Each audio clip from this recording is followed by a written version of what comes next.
Hello and welcome to the Marketplace Meet.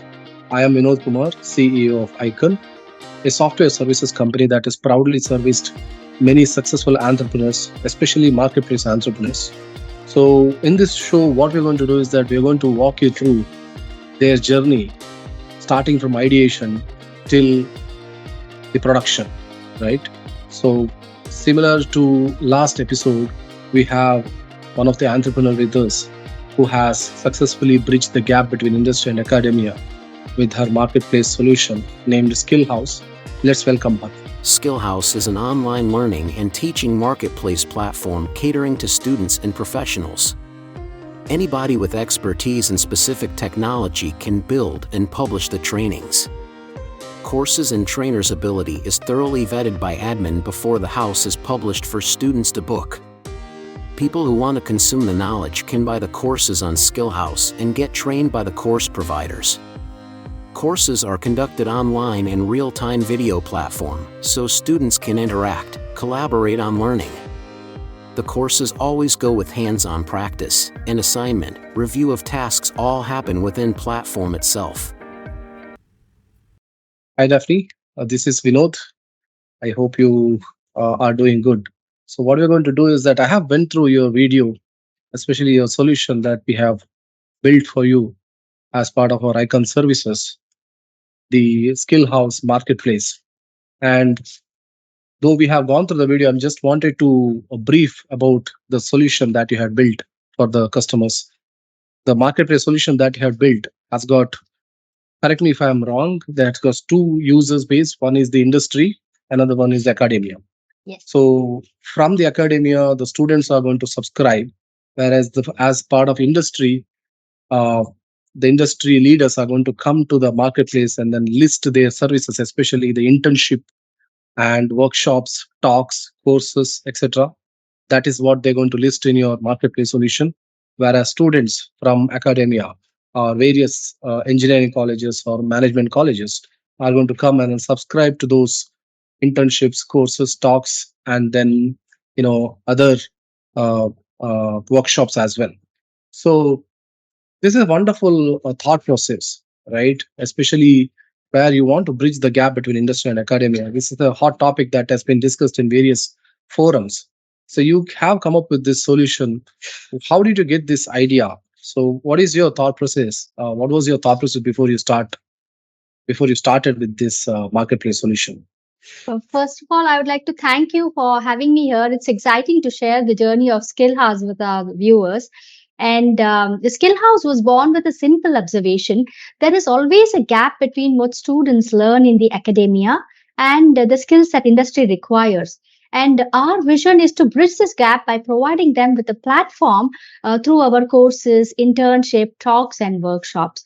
So, this is what we were trying to look at from the app. Amazing. So it's good to hear about bridging the gap between industry and academia. It's a matter of you know multiple discussion. I have been to multiple forums where from last few years we have been discussing about the same. But there were many approaches that you would have found. But why marketplace solution? What is the reason behind marketplace? That's a great question. I was expecting this. Actually, we chose Marketplace because it is one of the dynamic and scalable platform for interaction. And unlike traditional methods, Marketplace allows its users to experience a real-time engagement with a wide variety of opportunities on a single platform. So it empowers students to choose what their needs and their career aspirations, and for the industries it provides them with a wide variety of talent. So that's the reason we chose this as one of the dynamic platform, or we can call it as a vibrant platform, where industry and academia can coexist harmoniously. That's good to hear, Daphne. So especially, I was just wondering, for many of your viewers may be also wondering, as someone with a non-technical background, what was your first step actually building a marketplace solution? Because it's quite hard for anybody who is non-technical coming across this idea is fine, but how do you build it, right? Do you have the coding knowledge, or were you looking for such solutions? Were you aware of such solutions earlier? How was it? I'm from a pure non-technical background, nothing about coding, and it was said that it is non-technical. I was looking for readily available tools, so I was searching the net for some ready-made tools that could simplify the process. And during that time, I fortunately came across through ShareTribe, which seems like a perfect fit for what we wanted to achieve. And however, the challenge did not stop there, and customizing share tribe was one of the daunting tasks, and that's when I approached Icon, and they are one of the authorized share tribe partner and preferred partners, and their expertise and understanding of our vision were crucial in shaping Skillhouse into what platform it is today.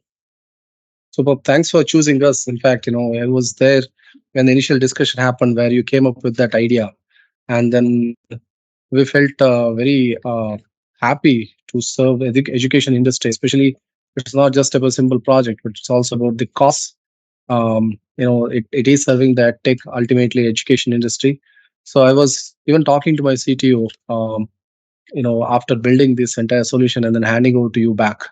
He said it was quite challenging work to accommodate what exactly you were looking for, because Shade Tribe, when we talk about it, was not meant for a specific use case that you were looking for, especially where you have various types of listings and the students would come and then subscribe to that.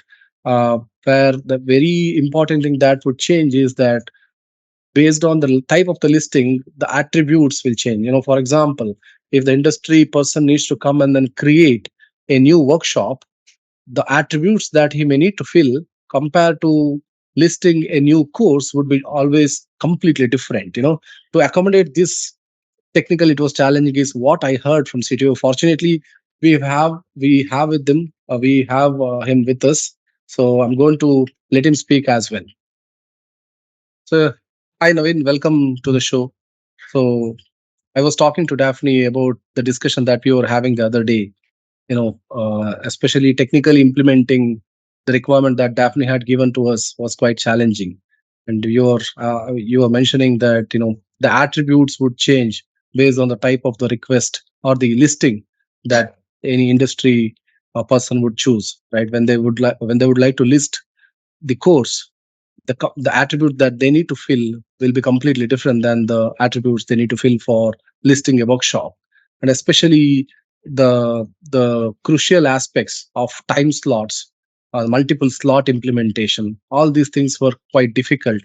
And we have completely turned up and upside down of Shade Tribe basic framework itself to implement what Daphne was looking for. So I just wondering if you can throw some insights about it for our viewers' purpose. Yeah, definitely, Vinod. And yeah, I'm very happy to join this conversation. Yeah, so the skill house, when they initially, the requirement came, we were thinking about, okay, what are these features, like how exactly we can implement or achieve this in Shade Tribe. There are definitely a lot of features which is available inbuilt in Shade Drive, but still the slot thing, that specific requirement which we had in Skill House, and also the requirement which was about creating different types of you know the courses, right? So this was pretty unique actually. So the platform was not supporting this, and what we did to achieve, to achieve this particular feature, is we went ahead with bringing in our own custom database, which would basically support anything that we want, right? So we have the shade tribes inbuilt feature, and then we have our custom feature. Now there is a logic that comes in between, which makes a decision whether to I need to hit the custom database or whether I need to hit the share tribe API, right? So that's the kind of thing that we brought in, and it worked pretty well actually. So including the performance, right? We were able to achieve, and we were able to meet the expectation of Daphne at the Yeah, end. Yeah. and especially I was just thinking about since Daphne's market is in India, and the payment gateway supported in India was completely on the Razor Pay, and ShareTry by default uh, probably did not have this, is what I heard. And then our team came came up with some solution where they integrated the Razor Pay and made the transaction feasible here in India. So can you please throw some insights about that as well? Yeah, definitely. The payment is a big thing, right? At the end of the day, this is what is fetching the revenue, and this is where the this is what the business drives, right? And when it comes to technical, the ShareTribe only supports a couple of them, right? One is the PayPal, and other one was uh, the Stripe.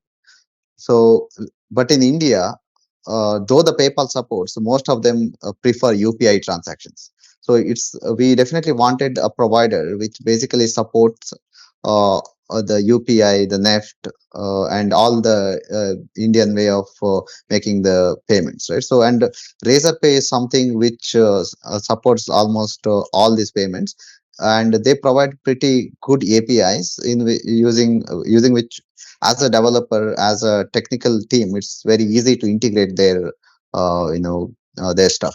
So we went ahead with the Razorpay, and initially we were thinking, okay, whether how we can handle the transactions, because transactions are pretty important here, because you initiate something and the payment gets stuck in between, the refunding of that, cancellations, right? These are some of the real pain, like if you don't handle it well.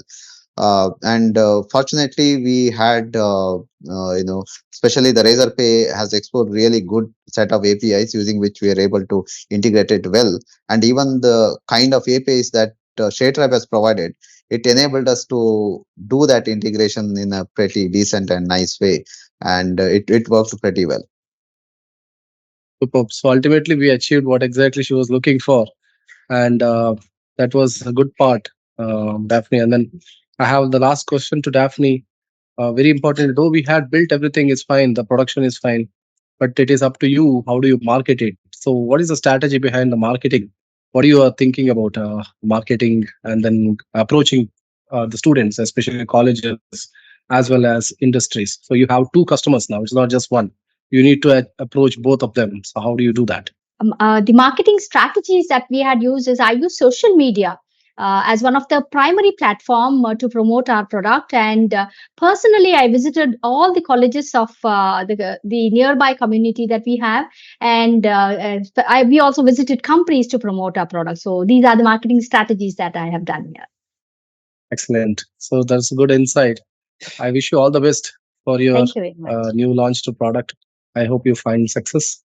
And thank you very much. It was nice interacting with you both. Have a great Thank day. you. Thank you. Bye.